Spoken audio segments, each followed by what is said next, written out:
Corona की तीसरी लहर का भारत में आना लगभग तय माना जा रहा है और अब ये भी संकेत मिलने लग गए हैं कि जल्द ही तीसरी लहर दस्तक देगी। पिछले करीब एक महीने से देश में नए केस लगातार 50,000 से नीचे हैं, लेकिन इसका दूसरा पहलू ये भी है कि अभी भी रोजाना 40,000 से ज़्यादा केस सामने आ रहे हैं। तीसरी लहर को लेकर इसलिए चिंता करनी चाहिए क्योंकि दुनिया के 130 से ज़्यादा देशों में डेल्टा वेरिएंट कोहराम मचा रहा है, लेकिन देश में लोगों को सावधान होने के बजाय लापरवाही हो रही है। कैसे, देखिए इस खास रिपोर्ट में।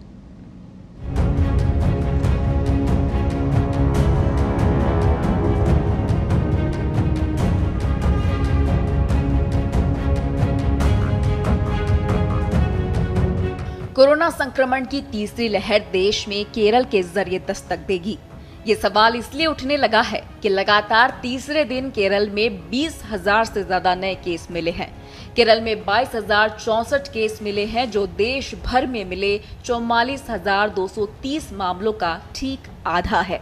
शुक्रवार सुबह आए बीते एक दिन के डेटा के मुताबिक देश में 24 घंटों में 42,360 लोग कोरोना से रिकवर हुए, जबकि 44,230 लोग संक्रमित हुए हैं।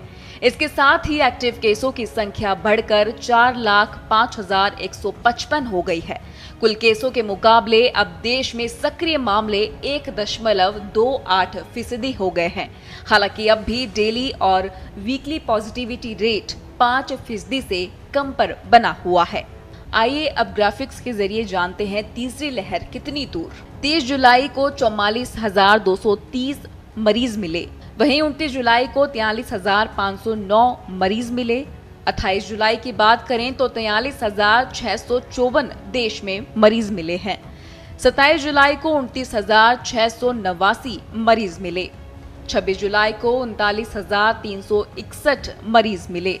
वहीं 25 जुलाई को 39,742 मरीज मिले हैं और 24 जुलाई की बात करें तो 39,097 देश में मरीज मिले। पहली लहर के बाद पिछले साल मार्च में कोरोना कंट्रोल में नजर आ रहा था। कमोबेश मार्च जैसी स्थिति अभी फिर से बन गई है। दिल्ली समेत उत्तर भारत के ज्यादातर राज्यों में कोविड काबू में रहा। ठीक पिछले मार्च की तरह केरल और महाराष्ट्र में केस लगातार बढ़ रहे हैं। ठीक पिछले मार्च की तरह लोग मास्क से दूरी बना रहे हैं। ठीक पिछले मार्च की तरह मार्केट में भीड़ होने लगी है। कम होते एक्टिव केस के बीच तीसरी लहर की आहट सुनाई नहीं देती, लेकिन कुछ राज्यों से आते मामलों की संख्या चिंताजनक है। केरल में लगातार बढ़ते हालातों पर अन्य राज्य भी नजर बनाए हुए हैं। राजस्थान के मुख्यमंत्री अशोक गहलोत ने अधिकारियों की बैठक लेकर चिंता जता दी है। सीएम ने बैठक लेकर कोविड प्रोटोकॉल को सख्ती से लागू करने और टीकाकरण में तेजी लाने के निर्देश दिए। तीसरी लहर को लेकर विशेषज्ञ लगातार आगाह कर रहे हैं। एम्स में 5 राज्यों में 10,000 के सैंपल साइज के साथ सीरो प्रिवलेंस स्टडी की गई। 4500 पार्टिसिपेट्स का डेटा लिया गया, जिसके बाद कहा गया है कि भारत में तीसरी लहर आई तो उसमें बड़ों और बच्चों में रिस्क बराबरी से रहेगा। ऐसा नहीं कह सकते कि बच्चों को खतरा अधिक होगा। सभी रिसर्च, पूर्वानुमान और विशेषज्ञों की राय में एक बात कॉमन है कि तीसरी लहर आएगी।